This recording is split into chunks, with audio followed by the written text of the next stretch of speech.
On the Russian side, the performance of the traditional playbook, immediate support, media propaganda, quiet security assistance, is faltering. Putin has found that propping up an increasingly unpopular ally may undermine Russia's influence over the long term. The West is also performing a balancing act, expressing support for democratic rights while avoiding moves that could be portrayed as foreign meddling.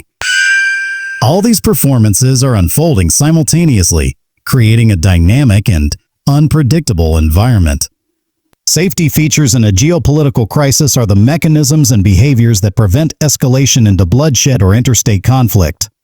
In Belarus, protest organizers emphasize nonviolence, bringing flowers, singing songs, and avoiding confrontation, even when provoked. They encourage participants to film everything on their phones to create accountability and discourage excessive force. Some police have been seen lowering their shields or talking quietly with demonstrators, a small but significant sign of restraint. Internationally, the European Union and neighboring countries are calling for dialogue and offering mediation. Russia has so far refrained from sending troops or overtly interfering, at least in public. These safety features are fragile but crucial. If they hold, Belarus could see a negotiated transition or at least avoid mass violence. If they fail, the risk of a crackdown, an exodus of refugees, or a proxy confrontation between East and West increases sharply. The unique selling points of this moment make it different from earlier crises in the post-Soviet space. For the Belarusian opposition, the USP is unity and persistence. Different social groups, factory workers, IT professionals, students, pensioners are joining forces across traditional divides. Women have emerged as prominent leaders and symbols of the movement, projecting an image of dignity and nonviolence. For Putin, the unique selling point of his current approach may be the chance to reposition Russia, not as an enforcer but as a mediator, preserving influence in Belarus without alienating its population. For the global audience, the USP is a rare view into how an entrenched regime can be shaken by sustained civic action and how a major power like Russia recalculates its strategies in real time. These unique aspects are what make this story compelling beyond Belarus's borders. Price in this context means the cost each actor is paying or risking.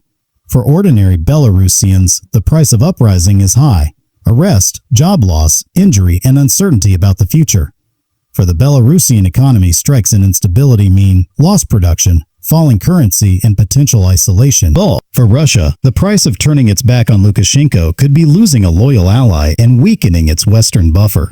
The price of supporting him too strongly could be alienating the Belarusian people for a generation, facing new Western sanctions, and being drawn into a messy conflict. For Europe, the price of deeper involvement could be confrontation with Moscow or being accused of interference. These costs are like the sticker price and hidden maintenance costs of a complicated machine. They shape decisions even when not advertised. Bringing all these elements together, the uprising in Belarus with Putin's changing posture is like a new model appearing on the geopolitical market. Its exterior is dramatic and attention-grabbing. Its interior is full of complex mechanisms. Its performance under pressure is surprising. Its safety features are delicate but essential. Its unique selling points are unprecedented unity and strategic recalculation. And its price tag is steep for everyone involved. Whether this model leads to a more open and democratic Belarus, a harsher crackdown, or a renegotiated relationship with Russia will depend on how each actor continues to behave in the coming weeks and months. The situation is fluid and the stakes are high. As we watch this unfold, it is important to recognize the courage of ordinary people demanding change and the calculations of powerful leaders weighing costs and benefits. The coming period may bring negotiations, new elections, or unfortunately, a return to repression. It may also reshape the security architecture of Eastern Europe if Belarus shifts its alliances or if Russia redefines its approach to its near neighbors.